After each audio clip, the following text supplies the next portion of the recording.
Bonjour à toutes et bonjour à tous, bienvenue dans 20 Minutes Arena, votre rendez-vous quotidien pour ne rien rater de la Coupe du Monde. On est ravis de vous retrouver, et pas seulement parce qu'on est vendredi, même si, soyons honnêtes Julien, ça y contribue un petit peu. L'idée de savoir qu'on va faire une petite pause, bon. Ça va? Ça va et toi? Non, mais en vrai, on est encore très en forme parce qu'on travaillera ce week-end, ne croyez pas qu'on s'arrête. C'est pas parce que vous ne nous voyez pas à la télé, Nico, qu'on glandouille, non. Et non, live des matchs aussi, évidemment. Et tout ça le week-end. Mais rassure-toi Julien, pour aujourd'hui, j'ai une bonne séquence où tu vas pouvoir bien râler. Dis-moi ce que tu nous as préparé. On va pouvoir faire nos vieux cons. Et ça on aime bien. C'est ce qu'on aime. Non, vous allez voir, on vous garde un peu de surprise. Mais on va aussi parler de quoi? Des Bleus, évidemment. France-Paraguay demain. C'est déjà demain. Tout à fait. Et puis, petite vidéo aussi prise aux États-Unis à bord d'un hélicoptère. Vous nous en direz des nouvelles. Ça vous rappellera normalement quelques petits souvenirs. Bon. Voilà. Allez, c'est parti. On a beaucoup de choses à se dire. Go pour cette émission. Et on commence, comme d'hab, avec le débrief de la nuit. Faisons les choses dans l'ordre. L'Espagne, victoire tranquille, 3-0 contre l'Autriche. Bon. C'est un peu ce que je craignais, à savoir une équipe d'Espagne qui monte en puissance. Voilà, c'est vrai qu'en plus, ça n'avait pas été très convaincant. Et très sincèrement, hier, pour avoir regardé les matchs attentivement, on retrouve la grande Espagne, celle qui ne me plaît pas du tout. Voilà, je préfère vous prévenir. L'Espagne qui ne prend pas un but depuis le début du mondial. Toujours pas de but encaissé. Ce qui lui fait un point commun avec l'Espagne championne du monde de 2010, j'oserais même dire qu'elle était beaucoup plus dégueulasse que celle-ci, puisque c'était que des victoires 1-0 à l'arraché, mais ils n'avaient pas pris un but à partir des huitièmes. Là, ils ne concèdent pas de but, ils concèdent très peu d'occasions. Bon, voilà, ça commence à faire peur. Enfin, franchement, je vous le dis. Ouais. Oui, que du positif pour les Espagnols. Une domination collective incontestable. Sur le match, les Autrichiens n'ont pas existé. Ils ont balayé les doutes. Lamine Yamal monte en puissance tranquillement. Il n'a même pas eu besoin de s'employer plus que ça hier, franchement. Et Oyarzabal qui nous met encore 2 buts. Monsieur un but par match, on ne comprend pas. Mais bon, il est là. L'homme qu'on n'attendait pas forcément. C'est ça, celui qui occupe la pointe de l'attaque, alors que ce n'est pas le nom le plus ronflant du squad espagnol. Non, on a vu voilà, une verticalité qu'on n'a pas toujours avec l'Espagne, une vitesse dans les transmissions. Ça ressemble à l'Espagne qui fait très peur, avec à peu près quand même la même nuance qu'on peut apporter au parcours des Bleus, à savoir que pour l'instant, ils n'ont pas été opposés à des très grosses équipes. Voilà, l'Uruguay qui s'en rapprochait le plus, on a vu ce que ça donnait. Toute petite équipe d'Uruguay gagne péniblement 1-0. Voilà, mais moi, très sincèrement, je maintiens que c'est l'équipe qui me fait le plus peur de ce mondial. Et donc qui est dans notre partie de tableau et qui jouera en huitième de finale contre... ça on attend. Contre, on y vient, le Portugal. Et oui, le Portugal. Le match de la nuit. Match de la nuit, très clairement. Le Portugal qui a battu la Croatie, donc 2-1. Un vrai grand match aussi, parce qu'on ne savait pas trop à quoi s'attendre. Et franchement, ça s'est rendu coup pour coup. Ça aurait pu être un match attentiste, comme ça le laisse souvent entre ces équipes-là. Et là, pas du tout. Ça a été vraiment... Ça l'a pas été. Alors, quelques petites occasions en première période, mais alors c'est vraiment en seconde que ça s'est emballé. On le voit là, Perisic, qui ouvre le score. Papy Perisic, toujours là, 37 ans, qui ouvre le score à la 52e. Et alors après... Et là, on se dit quand même que la Croatie va boucler l'affaire, parce que voilà, les Croates qui mènent 1-0, qui commencent à jouer la montre. Et en fait, c'est là où tout s'emballe. Ouais, but refusé, juste après ça, assez logiquement, le but du 2-0. Léao qui trouve la barre sur une frappe enroulée absolument magistrale. Ouais. Ronaldo, but refusé tout d'abord pour un jeu au millimètre dont on va reparler. Très joli but en plus, belle finition. Superbe contrôle, comme disait Jean-Michel Larquet, le pied en portemanteau. Le pied en portemanteau, oui. Exactement. Mais donc but refusé, mais après penalty transformé par Cristiano. Plein centre, voilà. Tout ça en l'espace de 15 minutes. Penalty que je qualifierais, non pas de généreux, voilà, mais disons un peu chanceux parce qu'il se trouve que c'est un joueur ceinturé dans la surface. Comme on en voit 50 000 fois sur tous les corners, c'est surtout qu'en fait le ballon est dans la zone. Le ballon arrive 1 mètre plus loin, l'arbitre siffle jamais. Sauf que là, effectivement, le ballon, le défenseur, l'attaquant peut l'avoir. En tout cas, le Portugais peut l'avoir. Il siffle. Pas malheureux sur ce coup-là. Penalty, 1 partout. Un but refusé pour la Croatie, encore sur un hors-jeu au millimètre. Voilà, on va en faire une séquence. Et Kovacic, qui trouve le poteau après un raid solitaire assez dingue. Et effectivement. Tu sentais vraiment qu'à ce moment-là, ça pouvait tourner, basculer d'un côté ou de l'autre. Et finalement, c'est Gonzalo Ramos à la 94e qui vient mettre sa tête entre les deux tours croates. Non, elle est, voilà, la photo est vraiment impressionnante parce qu'il faut savoir qu'il est ceinturé par Guardiola depuis le départ de l'action. Il est ceinturé par derrière et le mec de devant saute devant lui. Vraiment pas simple à mettre et ça confirme juste que c'est un peu le... Voilà, nous on a grandi avec Solskjaer à l'époque de Manchester, le super sub ultime européen. Gonzalo Ramos, c'est lui qui a pris la relève. Oui, petite stat, hein, il a mis 97 buts dans sa carrière, un tiers quand il est sorti du banc. Enfin, c'est quand même assez énorme. Bon, en même temps, il sort souvent du banc. Que ce soit au PSG ou au Portugal. Le lien étant, il n'est jamais titulaire nulle part. Mais quand il est titulaire, en tout cas au PSG, ça se passe moyennement bien. On l'avait vu à la Coupe du Monde non, mais alors, c'est vrai que finalement... 2022, où il prend la place de Cristiano quand même. Non, mais parfois, on moque, entre guillemets, un tout petit peu Luis Enrique parce qu'on ne comprend pas pourquoi il l'utilise pas plus en dehors de quelques matchs secondaires en championnat. Bon, il s'avère que maintenant, il a un certain âge, Gonzalo Ramos, et que peut-être faut-il se dire que ça reste avant tout un très bon remplaçant qui ne mérite pas beaucoup plus, mais dont on sait qu'il va impacter à 20 minutes de la fin. Voilà. Quand même, derrière ça, des arrêts de jeu interminables. Et alors, à la 102e... là, le drame. Là, c'est le vrai drame. Le vrai drame. Ouais. C'est-à-dire que donc, Gvardiol égalise. Les Croates sautent de joie, évidemment. Les Portugais, ils sont abattus, mais personne ne réclame rien. Et là, l'arbitre qui nous trouve... L'assistant vidéo appelle son collègue sur la pelouse en disant « Tiens, viens voir ça ».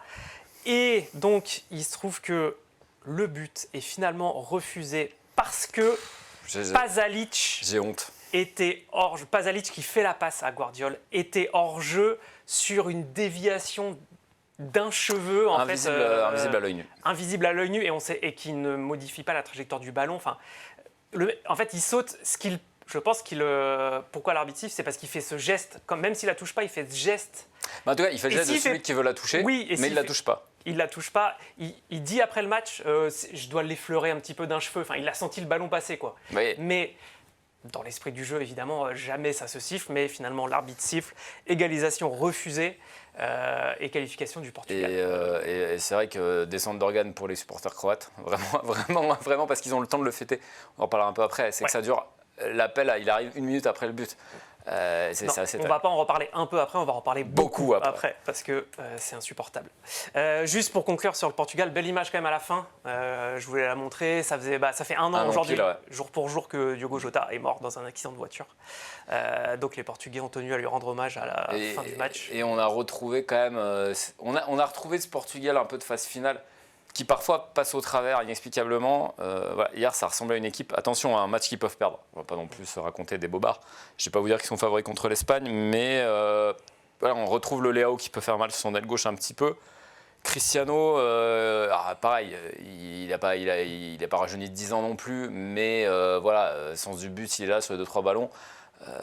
On est content de voir le Portugal au niveau où il devrait évoluer. Tu dis ça parce que tu as envie que le Portugal tape l'Espagne. Et je dis ça évidemment parce que je veux que le Portugal sorte l'Espagne, parce que c'est quand même 2 étages en dessous de l'Espagne. Mais en enlevant cette petite réflexion personnelle, voilà, je suis quand même... Parce que bon, les Croates, ils sont bien gentils, mais à un moment donné, je veux dire, ça fait 10 ans qu'ils jouent pareil avec les mêmes joueurs. Ils n'allaient pas continuer à gagner ad vitam ces matchs au couteau. Voilà, donc c'était normal que le Portugal s'en sorte pour moi. Et dernier match qui a eu lieu, je ne sais pas s'il faut dire tard cette nuit ou plutôt tôt ce matin. Tôt ce matin, je dirais. Tôt ce matin. La Suisse a battu l'Algérie. On le disait hier, on ne voyait pas cette Algérie-là trop embêter les Suisses. Et Suisse, équipe solide. Équipe fiable, qui va toujours en 8e. Ça pousse rarement jusqu'en quart, mais ça peut arriver. Pour moi, la marche était trop haute. Voilà, ça sanctionne un mondial de l'Algérie quand même vraiment moyennasse. Ouais. Donc il termine 3e de poule. Ça aurait été l'Espagne, on a vu la punition qu'a pris l'Autriche, l'Algérie a pris la même. Ils ont au moins le mérite de ne pas terminer sur un 5-0 contre l'Espagne. Voilà, c'est tout ce que... Mbolo qui marque, Ndoye ensuite. Honnêtement, pas grand-chose à dire. Il y a 2-0 à la mi-temps, non? Ouais. C'est quand même la première fois que la Suisse passe un tour à élimination directe, par contre, en Coupe du Monde depuis une éternité, 1938. C'est une équipe qui réussit mieux à l'Euro, en général, qu'en Coupe du Monde. La Nati, souvent le 8e contre un premier de poule. Fait mal, mais là avec ce système de 16e de finale. Mais voilà, ça jouera la Colombie ou le Ghana. Voilà, ça peut encore voir, un peu plus loin. Voilà. Et puis encore, c'est vrai que la Suisse fait partie des équipes plutôt séduisantes de ce début de mondial, donc qualification logique. Encore une fois, face à un adversaire qui, pour moi, en dépit de noms intéressants sur le terrain, n'a pas trouvé la mayonnaise, quoi. Petkovic n'a pas trouvé ça immense surprise de voir Petkovic qui ne servait à rien dans tous les clubs précédents ou presque. On se souvient de son passage à Bordeaux. absolument hallucinant. Et parfois, il y a vraiment des choix de sélectionneurs qui m'échappent, Nicolas, mais peut-être c'est pour ça que je ne suis que journaliste et non pas président de fédération. On va le dire comme ça. Allez, on est bon pour ce débrief et on a hâte de passer à la séquence suivante. Parce que oui. Ouais, on va le continuer un peu ce débrief. Ce qui s'est passé hier lors de Portugal-Croatie, on a commencé à le dire. Je suis au regret, Julien, de te faire cette funeste annonce. On est en train d'enterrer le football. En tout cas, le football qu'on aime, accessoirement celui qui offre quelques émotions. Et tout accessoirement le sport populaire du monde, le plus populaire du monde, pardon. Tout ça, c'est peut-être bientôt fini. Bon, prenons un peu les choses dans l'ordre. Évidemment, quand tu commences à mettre de la technologie dans le football, tu es obligé de l'utiliser. Et donc, si tu l'utilises et que ça te dit blanc ou noir, tu es obligé de prendre ta décision sur blanc ou noir. Mais ça donne un tout petit peu envie de tout casser. Oh, ça donne envie d'écraser des chatons sous un train SNCF. Parlons en premier donc de ce ballon connecté qui a fait annuler l'égalisation de la Croatie hier dans les arrêts de jeu. Déjà, petit point d'explication, d'où ça vient en fait ce nouveau système de détection.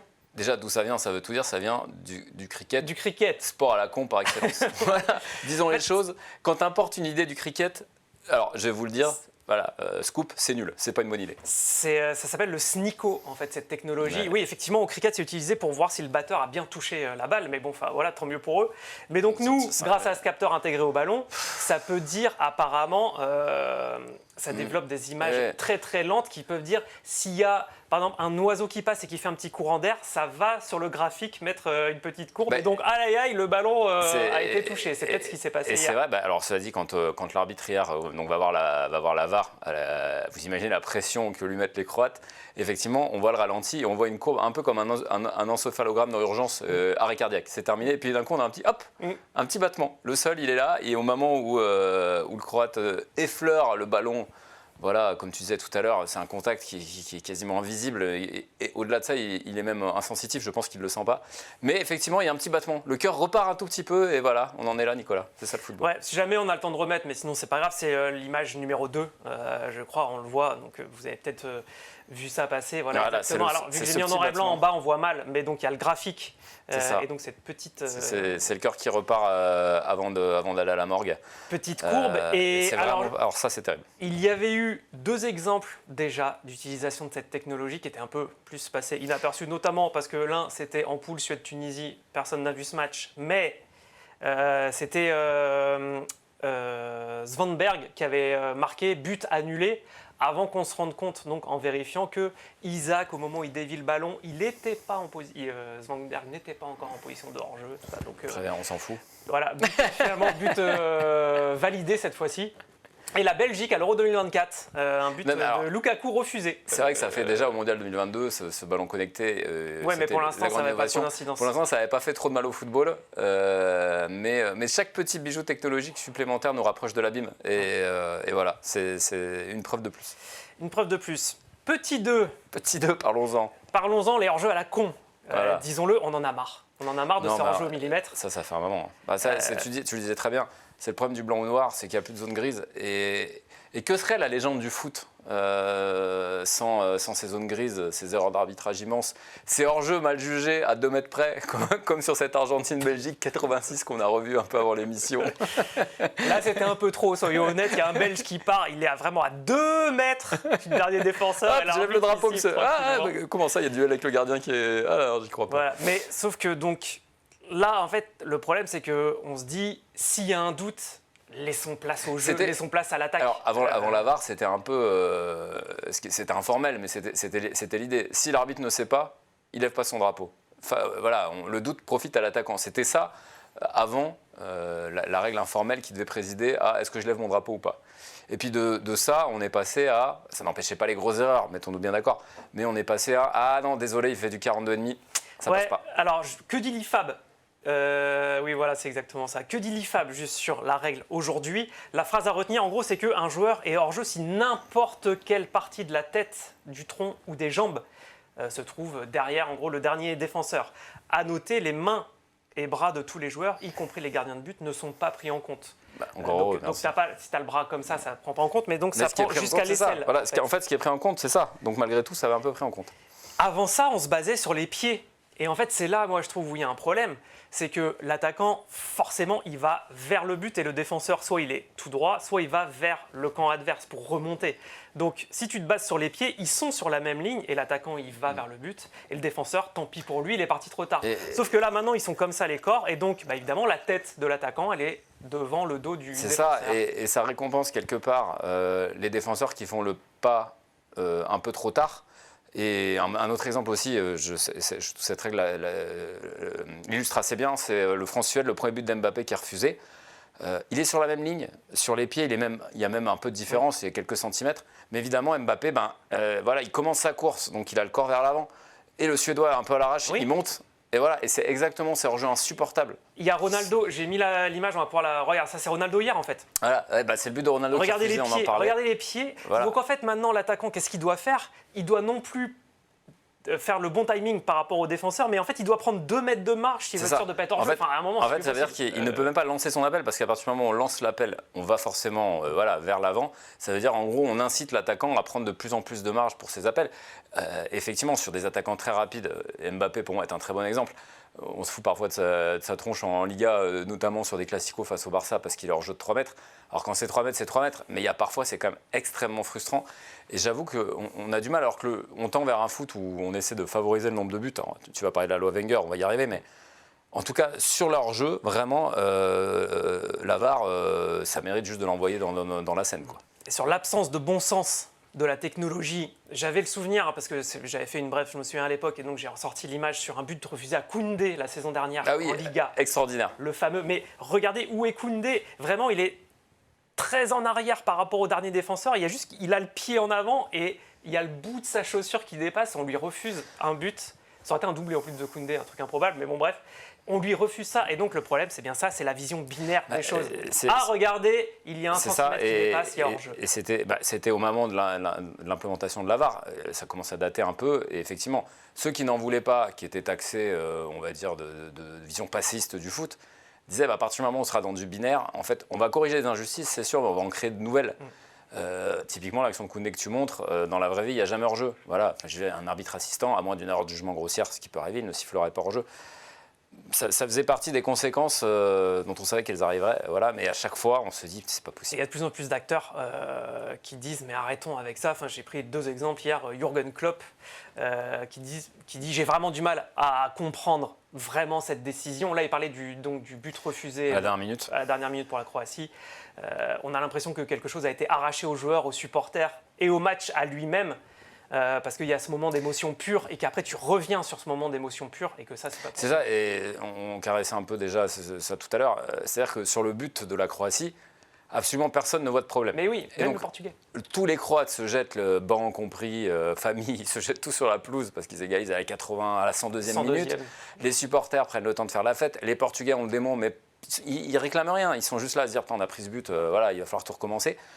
Ça dure 1 minute et tout ça pourquoi? Pour un appel de la VAR parce qu'un mec avec sa frisette du haut là, il a micro-touché la balle. Pour moi, c'est vraiment typiquement ce genre de maman qui tue le football. Et Zlatan dit c'est pourquoi la confiance en la vidéo s'effondre en fait parce qu'il ne corrige plus les erreurs évidentes, il traque les millimètres que personne dans le stade ni même devant sa télé peut voir à l'œil nu. Ce n'est pas ce que le football est censé être. Alors, c'est toujours pareil, Zlatan, il a notre âge. Bon, normalement, on a commencé le football en voyant des joueurs comme lui. C'est sûr que générationnellement, fatalement, si le football c'est ça pendant 30 ans, les gamins aujourd'hui trouveront ça normal. Quand on a connu autre chose, c'est vrai qu'on ne peut pas s'empêcher de penser que tout ça ne prend pas la bonne direction. Il faut donc, on va en parler de la loi Wenger. Alors là, c'est marrant parce qu'on ne sera pas forcément d'accord, mais vas-y. Ouais, moi je disais qu'il fallait la défendre, enfin en tout cas dans l'esprit. Dans l'esprit, oui, je suis d'accord. Parce qu'elle rendrait un peu de souplesse et donc un tout petit peu de marge pour les attaquants. On rappelle, la loi Wenger, c'est qu'un attaquant, il serait considéré en position régulière dès lors qu'une partie de son corps serait encore alignée avec l'avant-dernier défenseur. Autrement dit, si, car exemple de Koundé, seulement la pointe du pied dépasse, il n'y a pas hors-jeu. Il n'y a pas hors-jeu. Voilà. Avec la loi Wenger, tant qu'un pied, une épaule ou une autre partie du corps reste encore sur la même ligne, et bah, l'attaquant, il est hors jeu et donc il peut y aller. Je suis d'accord avec toi. De l'esprit. Je suis d'accord avec toi sur l'esprit. Après, sur la règle, ça ne ferait que déplacer le problème. C'est-à-dire qu'on aurait des attaquants qui prendraient plus de risques et qui, au final, seraient hors jeu de la même façon, sauf qu'ils seraient hors jeu 1 mètre plus loin. Mais, en tout cas, il y aurait un temps d'adaptation qui ferait que, je reprends mon exemple de Mbappé. Mbappé, parfois, il est pris hors jeu de 30-40 cm. Tous ces buts-là seraient valables. Voilà. Mais du coup, Mbappé prend encore un tout petit peu plus de risques dans son appel. Il avancerait encore un tout petit peu sa course. Et il se ferait choper parce que, je ne sais pas, son dernier bout de talon qui le couvrait, qui lui permettait d'être couvert, ne le couvre plus. Donc je pense que ça ne solutionnerait pas, sur le hors-jeu, on va dire fondamentalement, je ne sais pas s'il y a une bonne solution. On va dire que dans l'esprit, j'aimerais bien qu'on retrouve effectivement cette forme de on favorise l'attaquant plutôt que la défense. Et c'est vrai que la loi Wenger nous permettrait, je pense effectivement, au moins dans un premier temps, avant que tout le monde s'y fasse, d'arrêter ces hors-jeux excusez-moi, mais à la con. Ouais. Bah non mais c'est le terme et puis on est quand même dans une époque où je sais pas, les dirigeants de la FIFA ils ne font que répéter on essaie de rendre le football plus spectaculaire, plus rapide, tout ça, les nouvelles règles de l'arbitrage là pour faire sortir les mecs plus vite, tout ça. Plutôt dans le bon sens ça pour le coup. On veut favoriser le jeu, le spectacle, si tu veux favoriser le spectacle, laisse un peu de marge aux attaquants quoi. Ça paraît je sais pas, il y aura plus de buts, c'est quoi le problème si non, les deux côtés. Voilà, et on a parlé aussi, on peut y revenir parmi les choses insupportables cette Coupe du Monde, la pause fraîcheur. Voilà, c'était le troisième point, vas-y. La pause fraîcheur, c'est vrai qu'il dénature le jeu. Alors Bielsa l'a dit dans ses mots, voilà. En fait, c'est un autre sport. Voilà, c'est un autre sport, mais qu'on connaît ailleurs. On connaît au basket, voilà, temps mort, ça va pas, tu viens de te prendre un 10-0 dans la tranche, t'arrêtes tout pendant 2 minutes, tu parles à tes joueurs. Là, c'est un peu la même chose. On en reparle parce que hier, Gianni Infantino, avec sa petite déclaration jamais en retard d'une connerie, pleine de naïveté, dit « Ah là là, j'ai regardé l'Angleterre, super match, j'ai bien vu, l'Angleterre, ils étaient en difficulté au début de chaque période et on a vu que la pause fraîcheur, Thomas Tuchel a pu parler à ses joueurs et l'Angleterre après a été mieux et c'est grâce à ça qu'ils ont égalisé dans les 10 dernières minutes et qu'ils sont passés devant lors de leur 16e de finale. » En fait, il est en train, Gianni, de faire infuser, de faire accepter par tout le monde l'idée qu'on va y arriver à ce football de carton, quoi. En train de dire c'est génial. Et petit à petit, voilà, parce qu'il y a des gens qui regardent qui sont un peu moins amateurs, moins passionnés, qui connaissent moins les règles, qui disent « Ah bah oui, c'est vrai ça, tiens, pourquoi pas ?» Mais quelque part, c'est quand même l'éternel débat entre le progrès et la tradition. Voilà, on l'a eu en tennis aussi. À un moment donné, nous, on est très attachés. On a découvert le tennis avec cette règle des 2 jeux d'écart dans le 5e set qui maintenant a disparu partout. Voilà, on fait un tie-break. Aujourd'hui, ça paraît... Ça va rentrer dans les mœurs. Et pour autant, les meilleurs souvenirs qu'on a de tennis, c'est un 18-16 au 5e set. Le coaching, pareil, à la fin des sets, avant, on disait un joueur de tennis doit trouver la solution tout seul sur le terrain. Maintenant, son coach a le droit de lui parler.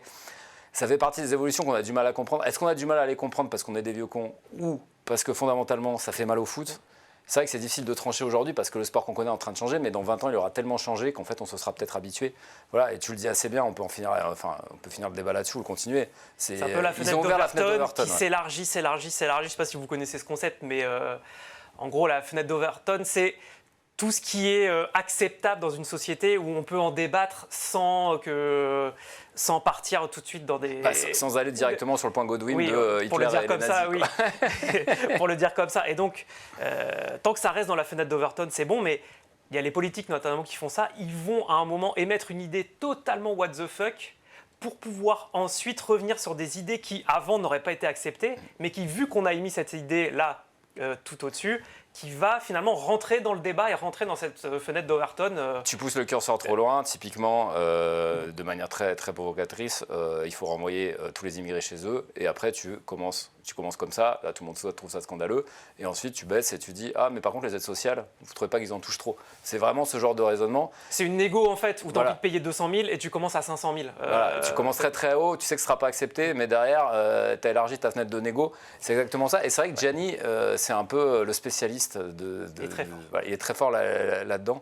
Voilà, il a commencé en donnant les Coupes du Monde au Qatar, Arabie Saoudite. Voilà, là, aux États-Unis, il en profite pour prendre ce qui l'intéresse, les pauses fraîcheurs, plus de pubs, plus de revenus télé. La Coupe du Monde avec 80 000. Voilà, on en est presque à réclamer une Coupe du Monde à 64 pour en finir avec ses meilleurs troisièmes. Voilà. C'est ça la fenêtre d'Overton. C'était ça le dernier point, c'est que du coup maintenant on va se dire ah bah tiens mais oui 64 c'est pas mal, comme ça fera des vrais 16e avec les premiers deuxièmes, on aura plus ces méthodes de calcul pour les meilleurs troisièmes, tout ça. Voilà, puis on va se retrouver à 128 et puis on va faire un tableau gigantesque comme ça où il y aura Belize, Guam et tout ce que tu veux. C'est Belize, Guam exceptionnel. Non mais c'est une forme de fuite en avant qu'on observe pour la première fois assez nettement pendant cette Coupe du Monde.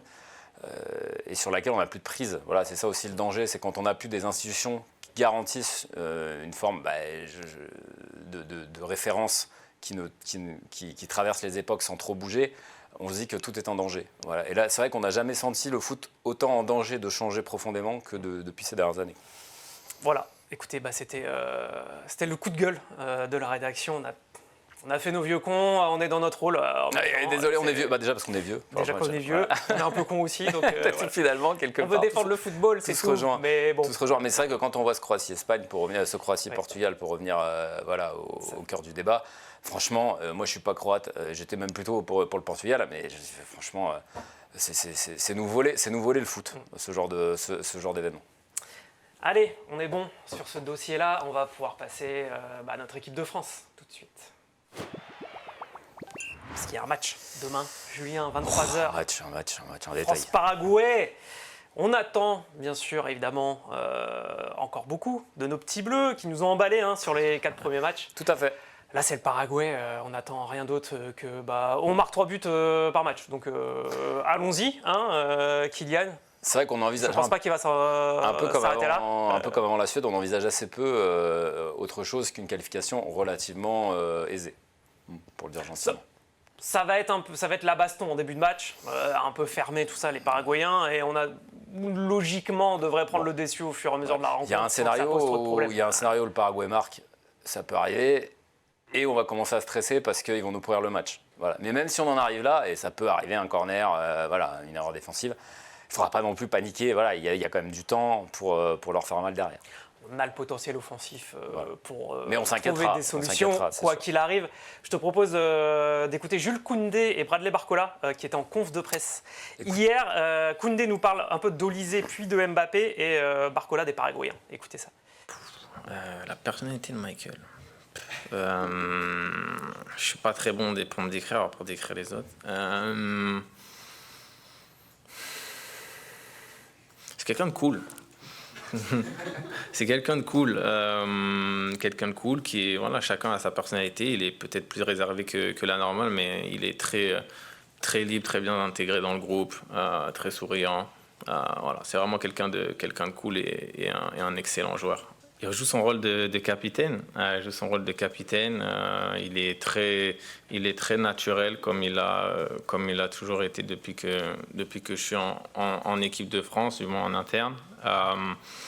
Et honnêtement, c'est un plaisir de pouvoir évoluer avec un joueur comme ça sur le terrain, quelqu'un qui est à l'écoute de ses coéquipiers et qui lead par l'exemple. Donc c'est quelque chose de très positif pour nous. Que c'est une équipe qui défend beaucoup, c'est une équipe sud-américaine, on commence à les connaître maintenant, on sait qu'ils vont beaucoup mettre de coups, mais après ça reste quand même une bonne équipe de ballon, on l'a vu quand même contre l'Allemagne, ils ont réussi à gagner, ils ont fait une très belle préparation, ils ont réussi à se qualifier aussi, c'est pas pour rien. Donc on sait que ça va être quand même un bon match de football aussi. Et voilà pour Bradley qui nous parle du Paraguay, match difficile. Il y a une autre décla de Bradley que je voulais vous citer, pour parler de comment ça se passait aussi entre joueurs offensifs. Et c'est marrant parce qu'il dit, franchement, depuis que je suis arrivé, c'est l'équipe avec laquelle je prends le plus de plaisir. On prend tellement de plaisir à jouer ensemble, c'est un peu comme si on était au quartier. On ne se pose pas trop de questions, on prend la balle et on fait ce qu'on a envie. Et puis ça marche, surtout, c'est ça qui est beau. Barcola qui a pris un temps d'avance maintenant sur Doué assez clairement. Mais c'est vrai que il y avait une hésitation sur le quatrième mousquetaire pour accompagner notre trio magique. Ça se jouait entre Doué et Barcola. Et c'est vrai que Barcola, on s'en doutait un peu, il fallait juste qu'il soit à son meilleur niveau. Parce que Barcola, parfois, il n'est pas au niveau attendu. Et une fois que c'est le cas, c'est vrai qu'il a un profil qui est assez unique. Doué, c'est un tripoteur de ballon. Doué, il est un peu comme Dembélé, un peu comme Mbappé, un peu comme Olysée. Il a besoin d'être connecté au jeu, un peu comme Cherki. Voilà, c'est des joueurs tu ne peux pas les laisser loin du ballon. Barcola, lui, le ballon, je dirais pas qu'il s'en fout, mais il peut vivre sans lui. Voilà, il peut faire des appels pour les autres, faire les replis. S'il le touche pas, il le touche pas. Et la stat que tu donnes est assez intéressante. C'est les confrères de l'équipe qui ont calculé ça. Doué touche 27% des ballons du quatuor offensif quand il est sur le terrain.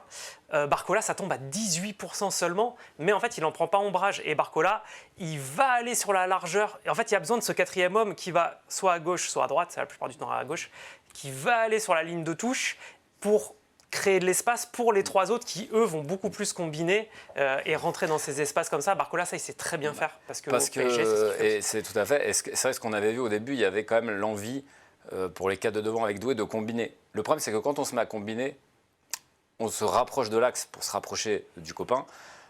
On n'élargit plus assez. Quand on veut changer de position, ça Deschamps le disait, ils ont une liberté offensive au début, machin. Le problème, c'est que quand on change, si on perd la balle, derrière, il y en a un qui n'est pas placé au bon endroit. Donc le staff a senti que ça mettait l'équilibre en danger. Donc il a dit stop, on arrête de changer, on arrête de passer dans l'axe à droite, à gauche. Chacun garde sa position de départ et on élargit. Voilà, on reste bien sur les lignes, on mord les lignes. C'était la grande époque Giroud en 4-3-3, souvenez-vous. Veillrua et Coquart. Et Coquart, très très loin, là, près du banc de touche, voilà, c'est ça. Voilà, là, c'est pas tout à fait ça, mais presque. Et dans cette organisation-là, effectivement, je pense que Barcola, voilà, si on ajoute le Barcola efficace, qui en plus profite des occasions qu'il a, il est indiscutable. Oui, parce que 2 buts, une passe sur cette Coupe du Monde, donc il met des stats. Il met des stats Bradley. Et c'est important pour finir d'avoir des joueurs qui acceptent de vivre sans toucher le ballon. Oui. Voilà, il n'y a qu'un ballon, ils sont 22 de toute façon. Donc il y en a un qui va en toucher 20. Voilà. Et quand tu vois Olysée qui fait ça, quand il l'a, tu préfères lui laisser et toi tu exploites les espaces. Que Doué et Cherki pour moi sont sur le banc, c'est que tu ne peux pas avoir autant de joueurs qui ont besoin de toucher 80 ballons par match sur le terrain. Là tu as déjà Olysée, tu as Mbappé qui fait beaucoup d'efforts pour en toucher moins. Dembélé aussi qui fait des efforts pour en toucher moins. Bon, à un moment donné, c'est comme au basket, tu peux pas mettre 5 Michael Jordan, quoi. Parlons un peu juste de la météo. On avait commencé hier aussi à l'évoquer, mais là, vraiment, on annonce très chaud. Beaucoup trop. 40 demain à Philadelphie pour le match. Pour autant, le coup d'envoi un peu plus tard, il n'est même pas à midi, 15h, c'est 17h. Donc, ça va être compliqué quand même pour les organismes, et surtout, on le disait, pour les Bleus qui vont beaucoup avoir le ballon. Alors, tu me diras, est-ce que c'est mieux que de courir après le ballon, sauf que tout va se jouer en fait dans la moitié de terrain paraguayenne. Disons que pour moi, à partir du moment où ce ne sera pas un match très ouvert de transition, la chaleur aura un impact, mais peut-être un peu moins que sur un match où en gros tout le monde a le capot ouvert et qu'à la 60e, tu as la moitié des joueurs qui sont cramés et où là, tu peux avoir des oublis défensifs, des replis qui ne se font pas. Mais effectivement, est-ce que du coup on va arriver à mettre le rythme qu'on voudrait mettre pour les inquiéter, en gros jouer assez vite, voilà, ça pour le coup la chaleur a une vraie incidence. Et peut-être des changements plus tôt que ce qu'on a vu sur les premiers matchs, parce que pour l'instant c'était assez tardif. Mais en fait tout dépendra un peu du scénario, soit on a la qualif en poche, oui. Voilà, mais si on ne l'a pas, en fait, est-ce qu'on continue comme ça jusqu'à la 75, ou alors est-ce qu'on dit bon à 60e je commence à changer, on parlait de Doué, on parlait de Cherki, on parlait de Koné, on peut parler de Koné au milieu. Voilà, ça c'est vraiment pour l'instant dans l'optique où on est en difficulté, ce qui n'a jamais été le cas encore. Ok, on termine sur les Bleus avec le prono de Platoche. Julien, alors on va voir si Platoche s'est ressaisi, parce que sur ces dernières journées, c'était compliqué. Hein, alors attends, qu'est-ce qu'il nous fait Platoche là? Il fait son timide maintenant. Hein. Là, c'est bon, il l'a pris. Ah ça y est, il a déjà pris la son France. Ah ouais, attends, d'accord. on va remettre, parce que ça allait un peu ça allait vite. tellement vite, j'ai cru que c'était son... J'ai cru qu'il venait observer, renifler un petit peu en éclaireur. Ouais. Donc là, il a choisi... Alors, cela dit, c'était tellement rapide, il n'a pas hésité une seconde. Voilà, disons-le. On le voit arriver là. Voilà, hop. Attends, c'est même pas... C'est à peine posé sur le sol, il l'a déjà pris. Direct, ok, on a bien vu. Et les deux drapeaux se ressemblent. C'est vous dire quand même que Platoche, là-dessus, vraiment, il n'a pas hésité une seconde. Moi, on sent l'envie de se rattraper sur cette vidéo. Je crois que Platoche, il a pris direct. Il a besoin de revenir dans son mondial. Il s'est un peu absenté, il a bien commencé. Voilà, là, les matchs qui comptent... il a mis les points sur les i, et c'est très bien comme ça. Merci Platoche, c'est tout ce qu'on attendait. Allez, on passe à la suite. Petite pause fraîcheur. On va parler maintenant de vidéos qui cartonnent sur les réseaux sociaux. Si vous avez vu passer ça, on le voit en image là sur l'écran. En fait, c'est des vidéos qui racontent l'histoire de la Coupe du Monde et de ses grands joueurs, mais version manga. De cette Coupe du Monde. Hein. De cette Coupe du Monde. En version manga. On va regarder un exemple en vidéo, comme ça on en parlera encore mieux après. Regardez.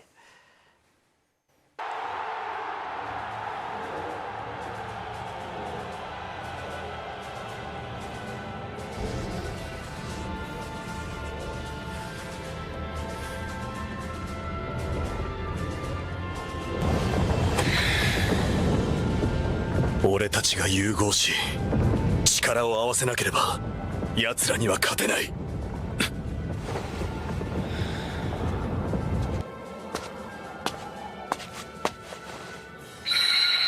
融合は90分しか続かない。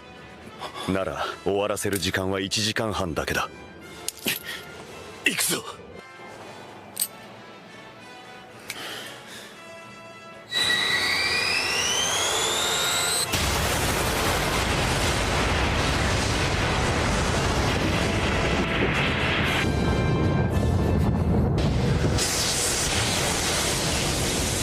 お前を倒すのはこの俺だ。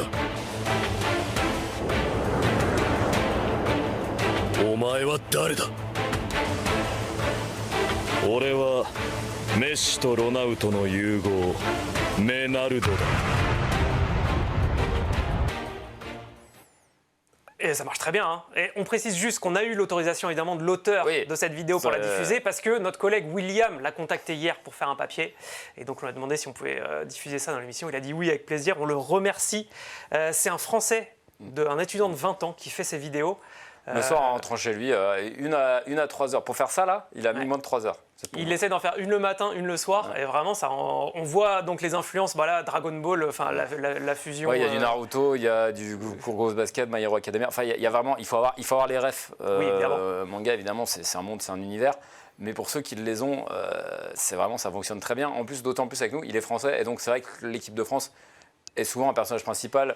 On a le même Mbappé dictateur. Avec le Mbappé en général d'armée. Oui, alors il est slash dictateur. Maintenant qu'on sait que Dembélé l'appelle Mobutu en public, j'ai l'impression que c'est vraiment rentré tu vois, dans là, on voit, c'est un très bon épisode aussi, c'est Neymar. En fait, il y a le Neymar d'aujourd'hui de 34 ans qui voit... le Neymar d'avant, les Neymar d'avant, le Brésil au JO, quand il était au Barça, même de Santos.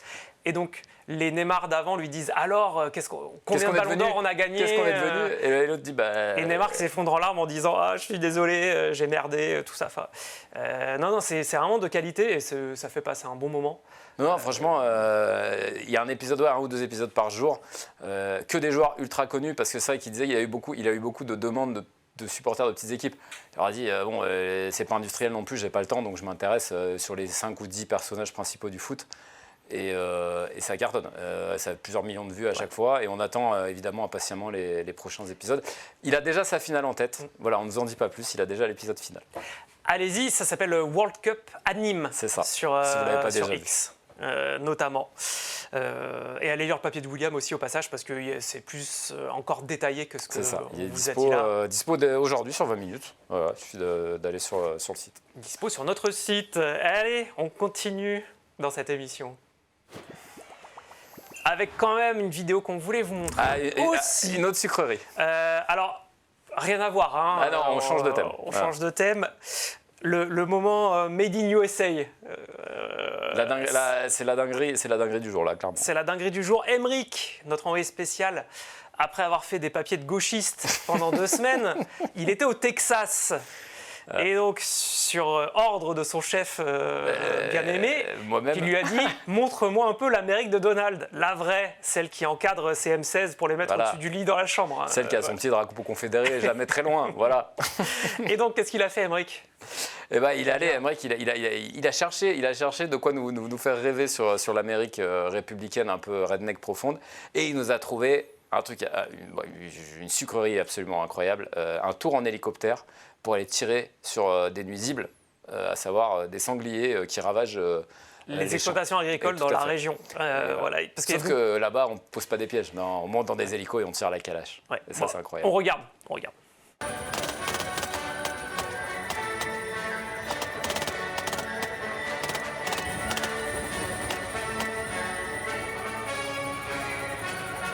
Salut la team, on est donc dans le hangar de Heli Bacon qui propose donc des services, comme vous le voyez derrière moi, d'hélicoptères.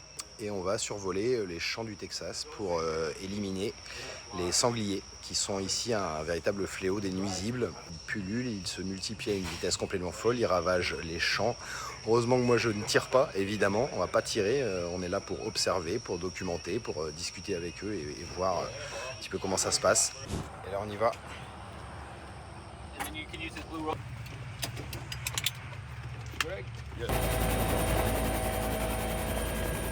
The federal government, with the USDA, a number of years ago determined that a helicopter was the most effective means for killing the feral hogs. We're non-invasive to the land, so we don't leave tire tracks, we don't drive through fences, things of that sort. So that's, you know, quite the difference from on the ground, where you're usually just going to get couple shots off and then they're out of sight. It also helps that we don't shoot across fields, as that's where it gets dangerous. We shoot straight down at the ground.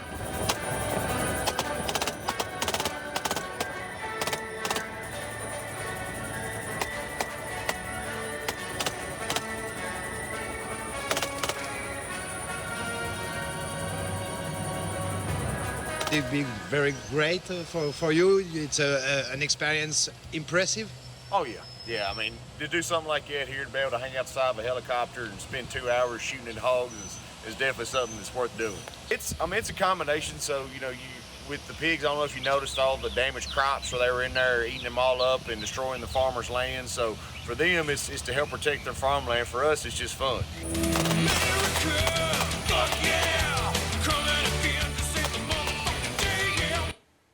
Voilà.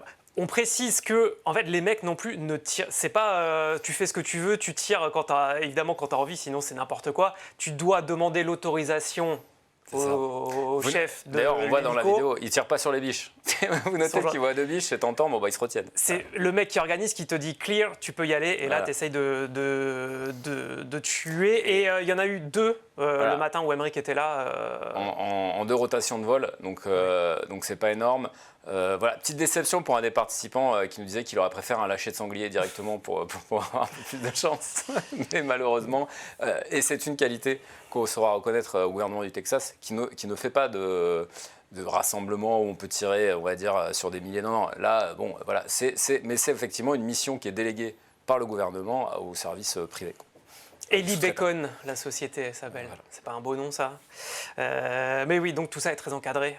Quand même, il y a un gros brief avant de décoller. On a un super reportage. Voilà, il y a la vidéo que vous venez de voir. Et Emmerich a aussi écrit un super reportage. Allez le lire. Allez le lire, parce que bon, au-delà de la déconnade absolument incroyable et de la musique de Wagner qui nous fait penser à Apocalypse Now, quand ils arrivent sur le Vietnam, c'est une mission en quelque sorte de service public au Texas, si je puis dire. Voilà, évidemment, c'est les États-Unis, c'est un peu spécial, mais allez lire le papier, vous apprendrez des choses. Ok, allez, on voulait vous montrer ça quand même. Et puis, allez, il est temps déjà de voir ce qui va se passer cette nuit et ce week-end. Oui, parce qu'on est vendredi, donc on va un peu élargir la focale. Ce soir, d'abord, 3 affiches. C'est la dernière fois que ça arrive dans cette Coupe du Monde. 3 16e de finale, profitez-en. Cette orgie de football qui commence par un magnifique Australie-Égypte. On est obligé d'en parler 20h, tu seras là devant ta télé, tu seras là. Et bah, quelque part, j'offrirai une soirée un peu off à mes enfants et à mon épouse, ils sont contents. Je dis pas de foot ce soir, je fais un effort. Oui, Australie, écoutez, on n'a pas trop regardé ces matchs de poule. Alors, ils jouaient la nuit, on va pas mentir. Voilà. Ça sort après une victoire contre la Turquie et un nul contre le Paraguay. Une défaite contre les États-Unis. Une défaite contre les États-Unis et en face, bon, l'Égypte quand même, juste évidemment, un peu mieux. Évidemment, Mo Salah. On se demande un peu dans quel état de forme il est. Il est sorti blessé lors du 3e match de poule là, contre l'Iran. A priori, il tiendra sa place de titulaire, mais bon, il sort d'une saison un peu pourrie à Liverpool. C'est ça. Mais il y a aussi Marmouche. Il y a des bons joueurs. Moi, j'ai trouvé que l'Égypte avait été plus séduisante en poule qu'à la CAN. Moi, je trouve que c'est une équipe qui se livre peu, qui offre peu de choses, peu de raisons de se réjouir. C'est solide, voilà. Là, j'ai trouvé qu'ils prenaient un peu plus de risques. Alors peut-être qu'ils avaient été aidés par la Belgique qui ouvre beaucoup de jeux. Moi, je les ai vus sur ce match-là et par l'Iran aussi. Ils ne parviennent pas à gagner à la fin, je crois. Voilà. Moi, je les vois bien passer. Il faut savoir pour l'Australie, c'est une forme de plafond de verre aussi, quoi. Déjà, ils se qualifient souvent en Coupe du Monde parce qu'ils sont dans une zone très favorable qui leur garantissait une place quasiment. Parce que sinon, l'Australie, sportivement, sincèrement, c'est pas qu'ils n'ont pas leur place ici, mais donc c'est un peu plus faible que la moyenne. Et souvent, ils se qualifient au 2e tour et ils tombent contre un gros et ça perd. Parfois, en se défendant, je me rappelle de l'Italie qui se sauve il y a quelques années sur un penalty de Totti à la dernière minute. Voilà, il y a 4 ans, c'est l'Argentine qui les plie, je crois, en 8e.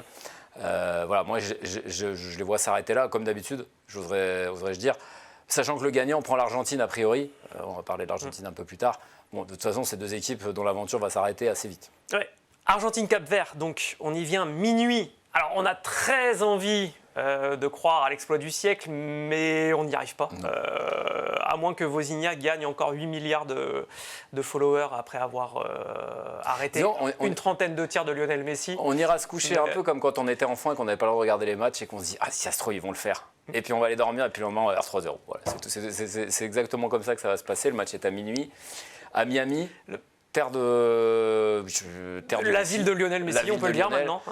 Il y aura probablement plus d'Argentins que toute personne dans le stade. Voilà, donc bon courage au Cap-Vert. Est-ce que la principale question du soir, c'est est-ce que Lionel va en profiter de son 16e de finale? C'est le dernier grand buteur qui n'a pas encore joué pour prendre un peu d'avance. C'est fait rattraper par Kylian, 6 buts. Donc effectivement, c'est quoi? C'est un ou deux pénaltys finalement. Hein.